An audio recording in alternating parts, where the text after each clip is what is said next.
मेरे YouTube channel एस्ट्रोरेश पर आपका स्वागत है। नमस्कार, मैं हूं नरेश कुमार। सबसे पहले तमाम दर्शकों को नववर्ष की शुभकामनाएं। भगवान से प्रार्थना है कि आपका 2024 काफ़ी अच्छा बीते, आप हेल्दी रहें, फिट रहें और खूब राइज करें, तरक्की करें, आपकी फैमिली में सबको तरक्की दे भगवान। तो वृश्चिक राशि के जातकों का जनवरी महीने का राशिफल लेकर हम हाजिर हैं। सबसे पहले ये देखते हैं कि ग्रहों की स्थिति क्या है, गोचर क्या है, कैसे कैसे ट्रांजिट होगा और उसका आपके ऊपर क्या असर होगा। तो आप देख रहे हैं ये जो कुंडली लगी हुई है 1 जनवरी की कुंडली है। बुध और शुक्र चंद्रमा के ऊपर से गोचर कर रहे हैं। बुध का गोचर अच्छा नहीं है, शुक्र का गोचर अच्छा है। सूर्य मंगल दूसरे भाव में है, ये गोचर अच्छा नहीं है। शनि चौथे भाव में है, इसका मतलब है कि शनि के ढैया से आप गुजर रहे हैं। राहु पंचम में है, पंचम का राहु का गोचर अच्छा नहीं होता। गुरु छठे भाव में है, ये भी गोचर आपके लिए शुभ नहीं है। चंद्रमा दशम में है, ये भी गोचर शुभ नहीं है। और चंद्रमा का गोचर शुभ है और केतु का गोचर जो है वो आपके लिए शुभ है। यानी कि चंद्रमा, केतु और शुक्र शुभ गोचर में है, बाकी गोचर शुभ नहीं है। लेकिन बुध 7 जनवरी को गोचर करेंगे, यहाँ पर आ जाएंगे। बुध का गोचर जो है वो शुभ हो जाएगा। यानी कि बुध, शुक्र, चंद्र और केतु जो है वो शुभ गोचर में हो जाएंगे। इसके बाद सूर्य राशि परिवर्तन करेंगे 14 को, वो भी शुभ हो जाएंगे। और क्योंकि सूर्य का गोचर तीसरे भाव में शुभ होता है, यानी कि बुध और सूर्य पहले ही 15 दिन में आपके लिए शुभ हो जाएंगे। आगे जो गोचर होगा शुक्र का होगा। शुक्र अगेन 18 को राशि परिवर्तन करेंगे, लेकिन ये शुभ ही रहेंगे। तो 2 ग्रह जो महीने के पहले दिन शुभ नहीं होंगे वो शुभ हो जाएंगे। कुल मिलाकर राहु केतु का गोचर जो है वो चेंज नहीं होगा, क्योंकि ये अभी चेंज हुआ है, 2024 यहीं पर रहेंगे। शनि का गोचर जो है वो चेंज नहीं होगा, यहीं पर रहेंगे। और गुरु भी यहीं पर रहेंगे 30 अप्रैल तक। 30 अप्रैल के बाद आपकी स्थिति बदलेगी। तो देखते हैं कि आपके ऊपर असर क्या होगा, आपका कर्म कैसा रहेगा, आपकी आय कैसी रहेगी।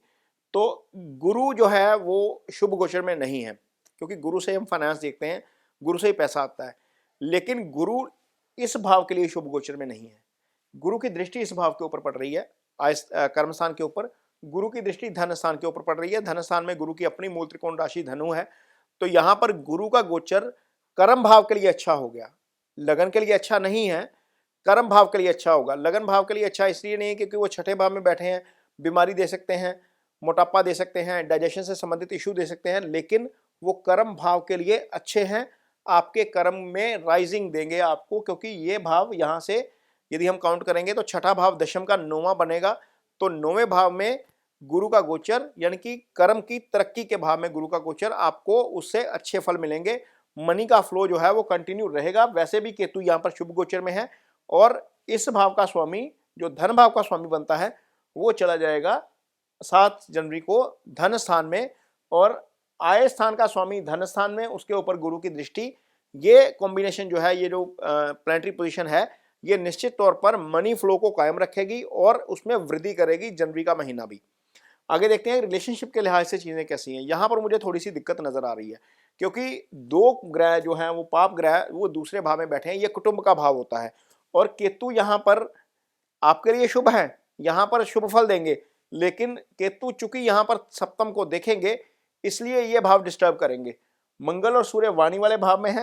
हालांकि गुरु की दृष्टि है, चीजें बैलेंस करने का थोड़ा सा काम करेगी, लेकिन इसके बावजूद चूंकि 2 पाप ग्रहों का प्रभाव है, इसलिए आपका एग्रेशन जो है वो एक्सप्रेस हो सकता है आपके वर्ड्स में। यानी कि आप ओवर रिएक्ट कर सकते हैं, वहां पर चीजें दिक्कत भरी हो सकती हैं। शनि जो है यहाँ पर केंद्रीय प्रभाव में है। एक चीज यहाँ पर जो पॉजिटिव है वो है शुक्र यहाँ पर 18 तक रहेंगे। सीधी दृष्टि इस भाव को दे रहे हैं, ये शुक्र का अपना ही भाव है। अदरवाइज गुरु इस भाव को प्रोटेक्ट नहीं कर रहे, बुध इस भाव को प्रोटेक्ट कर रहे हैं दृष्टि से। हालांकि गोचर शुभ नहीं है, लेकिन दृष्टि शुभ होती है बुध और शुक्र दोनों की। तो यहाँ पर चीजें इस लिहाज से बैलेंस होंगी। तो इसका मतलब यह है कि यदि जो वृश्चिक राशि के जातक हैं, आपस में आपके पार्टनर के साथ थोड़ी सी भी कंफ्लिक्ट की स्थिति आती है, तो वहां पर ओवर रिएक्शन करने से बचिए। चीजों को अवॉइड करेंगे, लेट गो कर देंगे, तो हो सकता है कि आगे चीजें बहुत ज्यादा ना बिगड़े। आगे देखते हैं जो जो ऑलरेडी कपल्स हैं, जो ऑलरेडी कमिटमेंट में है किसी के साथ, वहां पर राहु पंचम में स्पॉइल का काम करेगा। क्योंकि राहु का पंचम का गोचर, ये जो ये छाया ग्रह है, ये धुंध है मीज एक तरीके की। तो ये इसका फिजिकल अस्तित्व नहीं माना जाता एस्ट्रोलॉजी में। तो ये जो राहु है, ये मिस्टीरियस प्लैनेट है। कुछ ऐसी परिस्थितियां क्रिएट कर देता है जहां पर आप जो है वो शक के शिकार हो जाते हैं, अपने पार्टनर के ऊपर शक करते हैं, चीज़ों को अज्यूम करते हैं, अज्यूम करके उसके ऊपर रिएक्शन करते हैं, तो उससे आपका रिलेशनशिप बिगड़ता है। तो जनवरी महीने में यदि कोई ऐसी स्थिति आए, आपको लगे कि कुछ पार्टनर ने कुछ गलत बोल दिया या कुछ कर दिया है, तो बात की गहराई में जाकर पहले उसको समझने की कोशिश करिएगा, इमीडिएटली रिएक्ट नहीं करिएगा। रिएक्ट करेंगे तो यहाँ पर राहु बहुत सक्षम है इस रिलेशनशिप को खराब करने में। मैं इसलिए बोल रहा हूं क्योंकि मंगल की चौथी दृष्टि भी इस भाव के ऊपर जा रही है, केतु भी इस भाव को देख रहे हैं, इस भाव का स्वामी छठे में बैठा हुआ है, तो यहाँ पर रिलेशनशिप को स्पॉइल करने का काम कर सकता है।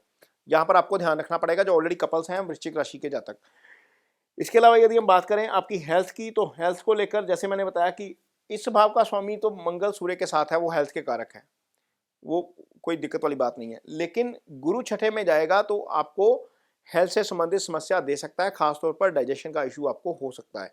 खाने पीने का ही ध्यान रखना है। मैं इसलिए बोल रहा हूँ क्योंकि जहाँ पर दो ग्रह बैठे हुए हैं मंगल और सूर्य, वो ईटिंग हैबिट्स वाला ही भाव है।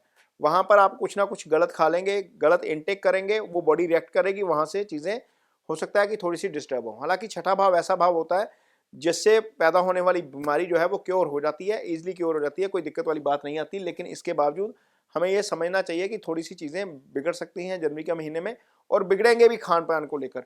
मंगल और सूर्य अष्टम को देख रहे हैं, ये लंबी बीमारी का भाव है, ये दुर्घटना का भाव है, ये हादसे का भाव है, ड्राइविंग थोड़ी सी स्लो करनी है।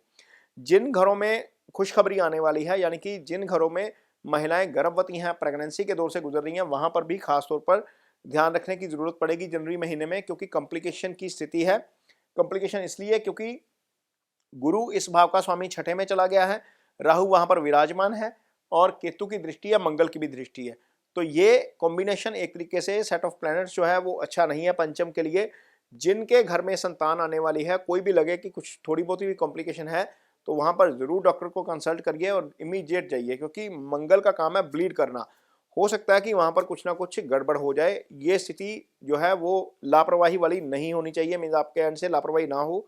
अदरवाइज यहाँ पर ये दोनों ग्रह, ये तीनों ग्रह सक्षम है किसी भी तरीके का लॉस करवाने के लिए। मैं डराने के लिए नहीं कह रहा, क्योंकि ये एक्चुअल में पोजीशन ऐसी है कि आपको बहुत ध्यान रखना पड़ेगा, खासतौर पर जो प्रेग्नेंट है।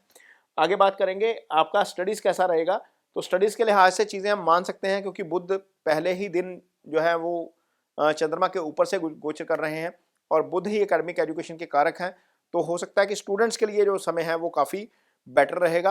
हालांकि गुरु छठे भाव में है, लेकिन इसके बावजूद चीज़ें गुरु की यदि हम दृष्टि देखें तो एक 12वें पर भी जाती है। जिन लोगों ने विदेश में जाकर पढ़ाई करनी है, जिन लोगों ने विदेश में जाकर स्टडी वीज़ा के लिए अप्लाई करना है, उनके लिए समय अच्छा है, वो कर सकते हैं। उनको निश्चित तौर पर इसमें सफलता मिलेगी यदि ये चीज़ें 30 अप्रैल से पहले पहले होने जा रही हैं।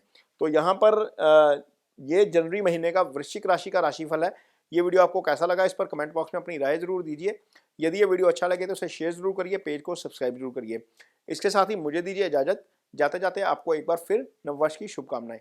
नमस्कार।